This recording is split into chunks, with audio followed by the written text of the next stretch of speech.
بسم اللہ الرحمن الرحیم اللہم صلی علی سیدنا محمد وعلی آل سیدنا محمد واصحاب سیدنا محمد مبارک وسلم علیہم۔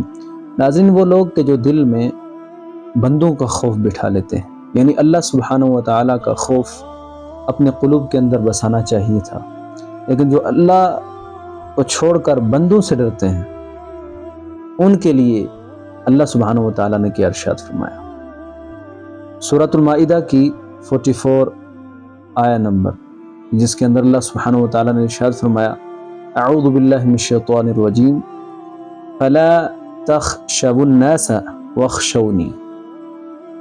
کیا فرمایا؟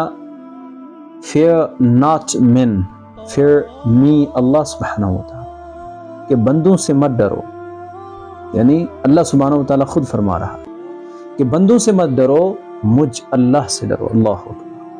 اللہ سبحانہ و تعالیٰ ہمیں اپنا خوف کرنے کی توفیق عطا فرمائے اور ہمارے قلوب سے اس کے پیدا کیے ہوئے بندوں کا خوف نکالے۔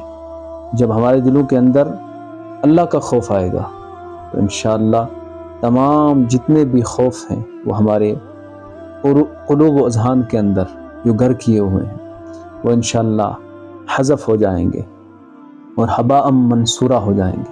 اللہ سے ڈرنا سیکھ لیں اور سارے معاملات کو اپنے رب کریم پر چھوڑ دیں۔ والسلام علیکم ورحمۃ اللہ وبرکاتہ۔